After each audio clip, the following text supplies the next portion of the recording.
반갑습니다. 백동희 목사입니다. 오늘은 예수님교회 봉사판 새벽 예배 40번째 시간입니다. 눈치가 조금 빠르신 분들은 뒤에 배경이 바뀌었고 또 한 가지 바뀐 것이 있는데 뭔지 아시겠습니까? 네, 제 목소리가 울리지 않죠. 네, 뭔가 변화가 있기 때문입니다. 다음 주에 한번 보여드리도록 하겠습니다. 오늘은 갈라디아서 3장 19절 말씀 같이 한번 보겠습니다. 그런즉 율법은 무엇이냐? 범법함으로 더하여진 것이라 천사들을 통하여 한 중보자의 손으로 베푸신 것인데 약속하신 자손이 오시기까지 있을 것이라. 아멘. 지금까지 바울은 구원이라는 것은 믿음으로 주어지는 것임을 설명해 왔습니다. 이 약속은 신실하신 하나님께서 주신 것이기 때문에 어떤 환경이나 어떤 조건에서도 변개하지 않을 영원한 약속이라는 것을 논증해 왔었죠. 그러면 우린 이런 질문을 이제 던져볼 수 있습니다. 이렇게 구원에 이르는 믿음만 있으면 된다면 율법이라는 것이 무슨 필요가 있느냐? 율법을 지키는 것이 우리에게 무슨 의미가 있느냐라는 질문을 할 수 있겠죠. 바울을 향해서 사람들은 당신이 주장하는 대로라면 하나님께서 왜 율법을 우리에게 주신 것이냐라고 그렇게 질문을 했습니다.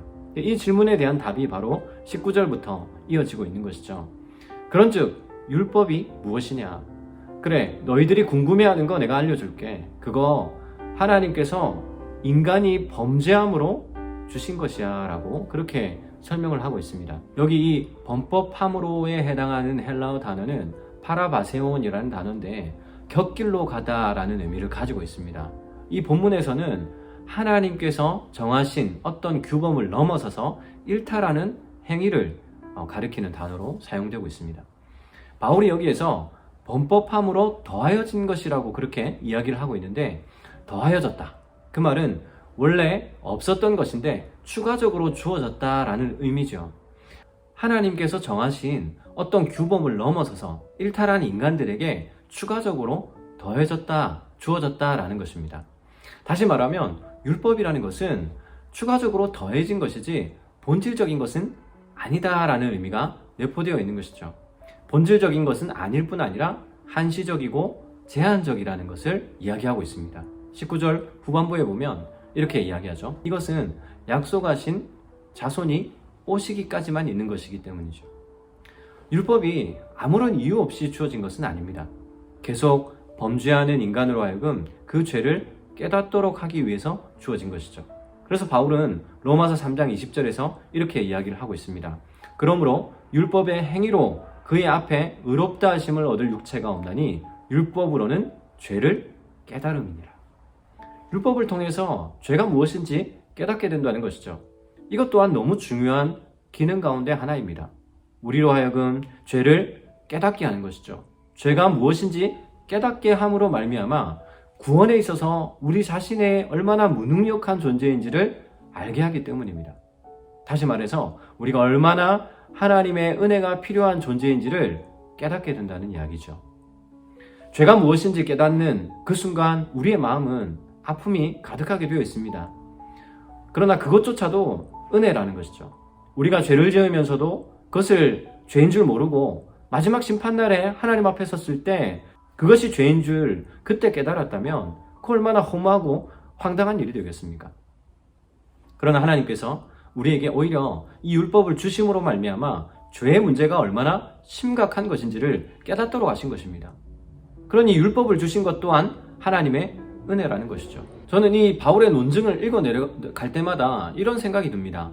하나님께서는 어떻게 해서든 우리에게 은혜를 주시려고 하고 또 어떻게 해서든지 우리가 죄 가운데 빠지지 않도록 여러 가지 장치를 해두신 거예요. 그런데 우리는 그 장치를 피해서 오히려 죄만 밟고 지나가려고 하는 것이죠.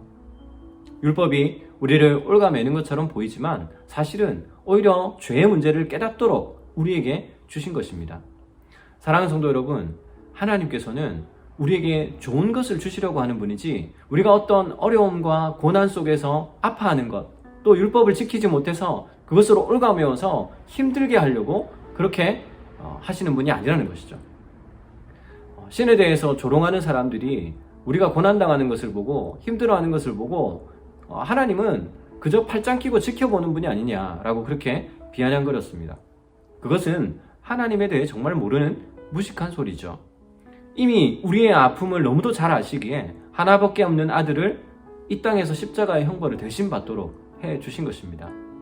그래서 히브리서 4장 15절에서 히브리서 기자는 이렇게 이야기를 합니다. 우리에게 있는 대제사장은 우리의 연약함을 동정하지 못하실 리가 아니오.